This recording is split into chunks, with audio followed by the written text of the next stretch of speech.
Jon Jones recently on his social media revealed that he had a meeting with the UFC's lawyer and gave an update on his contract situation.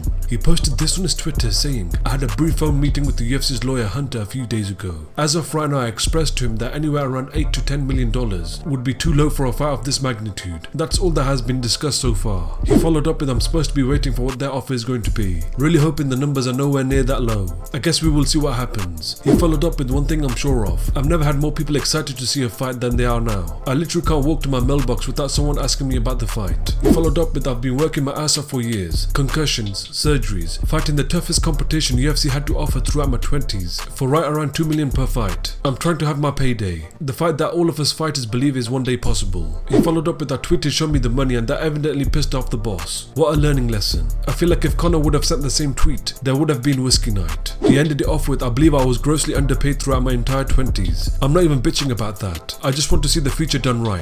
Conor McGregor recently sent a message to the UFC requesting them to make the McGregor belt. He posted this on his Twitter saying, "I feel like it's time to break out this baby for the next fight. I asked the UFC to please create the McGregor belt. I suggest rose gold and rubies. Think Patek rare." He followed up with, "Or yellow gold and emeralds possibly. Might be nice also. I'm open to design suggestions. Let's link up at UFC. Hashtag the McGregor belt." With Jorge Masvidal set to rematch Kamaru Usman at UFC 261, he recently sent a message addressing Kamaru Usman's comments about his religion.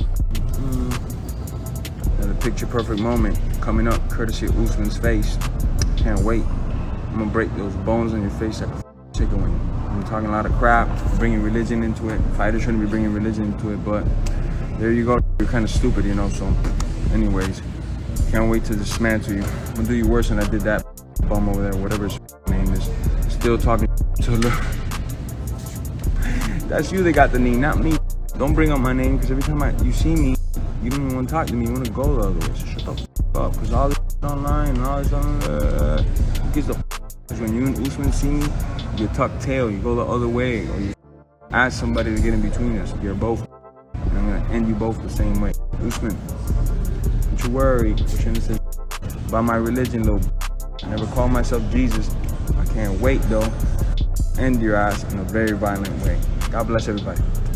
A 5-round welterweight bout between Leon Edwards vs Nate Diaz has been targeted for the co-main event at UFC 262. Nate Diaz announced the bout and posted this on his Twitter saying, "Check me out May 15th, I'll be headlining #UFC 262 in Houston, Texas. I'll also have the new UFC lightweight title fight on the card. I need people to know these guys are. They've been working hard and I can't wait to see who gets my old crown. I'll see you guys there." Darren Till has been forced out of his fight with Marvin Vettori due to a broken collarbone. He released a statement and posted this on his Instagram with the caption, "I've been sat here for a good few hours debating on how to say this and put into words what I'm feeling, and I'm just going to say it straight. I've broken my collarbone. I'm out my fight next week against Marvin. Every person who is around me or who has been around me knows I train on a daily basis with effed up knees, lower back, shoulders, hands, and the list goes on. Yesterday while drilling I fell, and straight away I knew I'd broken something. To say I'm effing destroyed by it is an understatement. I've literally put my heart, soul, mind, physical body, cash, nutrition, sleep, recovery, and then some into making sure I went out there next week and took his head off, and was 100% sure I was going to, and with ease." I'm sure he was thinking the same, but well, I'm sorry at Marvin Vettori. I hope you get a new opponent and we can do this sometime soon in the future. I respect you highly as a competitor.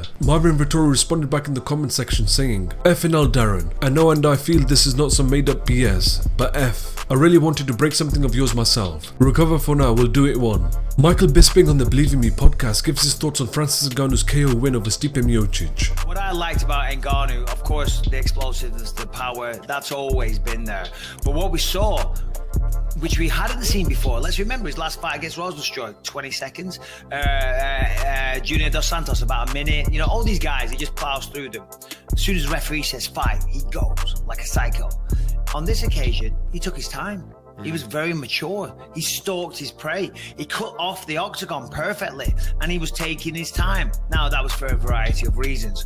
One, he didn't want to shoot it and be taken down. Two, he didn't want to empty his gas tank too quickly. And three, he knew he was up against a serious opponent where he couldn't get away with that. But with that more measured, controlled approach, it made him so much more dangerous. And of course, we saw Stipe go in for that single leg, right? And he sprawled. And you want to talk about the punching power of a Ford Escort hitting his face? I Times that by 5, the sprawling power, right? Because he goes in for the single leg and he's sprawling back. And what you've got to do is you got to break that grip. Once you break the grip, you haven't got hold of the leg anymore. And Francis's hips sprawling back like that is 20 times more powerful than a Ford Escort going 17,000 miles an hour or whatever the stupid quote was. Anyway, so he sprawls, he breaks the grip, he takes the back very nicely, and he started pounding him.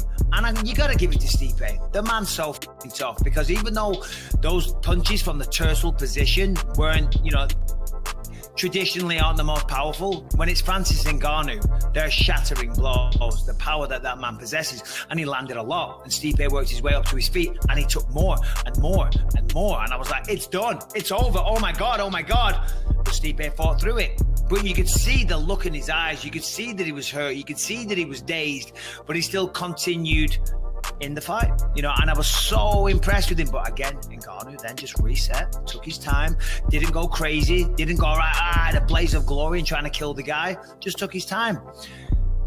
Stipe did a good job of dancing around the octagon a little bit, kind of avoiding the fight, letting the clock burn down. And I thought that's what he was going to do in the second round. Again, he was moving left and right a lot. Stipe was cutting off the cage very well.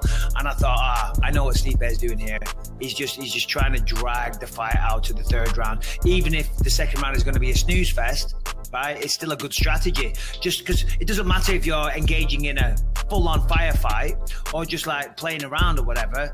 With the nerves and the anxiety and the tension and the situation and the movement that you still got to do, he's still going to get tired. And the more you can make that big, massive, gigantic man go longer, he's going to get tired, and that's going to tip into the balance of Stipe. Anyway, I forget the exact process, but they were engaging in some blows, and boom, Stipe hit him with that right hand.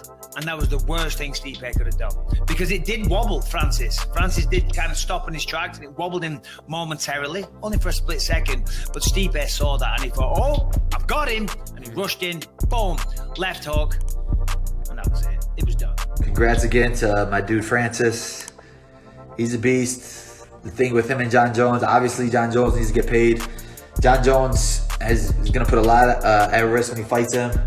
He has his legacy at risk. Jon Jones goes in there, gets knocked out. It's the world switches on you that quick. Jon Jones, that's why he was so afraid to go up to heavyweight the whole time. So I understand why Jon Jones wants to get paid. Anybody would want to get paid to go against a guy like Francis, especially a guy that's looked that good his last fight. He's getting better every fight. He's a dangerous guy. He's a scary guy. All it takes is one punch with him. But if you look at the stats, Jon Jones is a lot longer than him. So I didn't realize that. So that's going to be interesting if they do fight. I mean, obviously, Francis' wrestling looked good.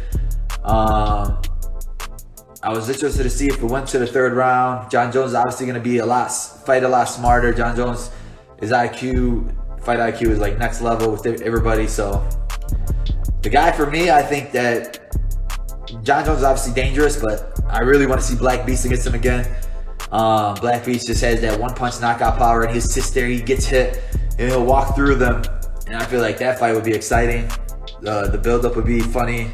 I really want to see Francis and him, especially if Jon Jones is going to be sitting out for a little bit. But I'm excited, Francis being the champion. There's going to be a lot more heavyweight fights. Stipe's usually a once-a-year guy. I'm excited to see how active Francis is going to be.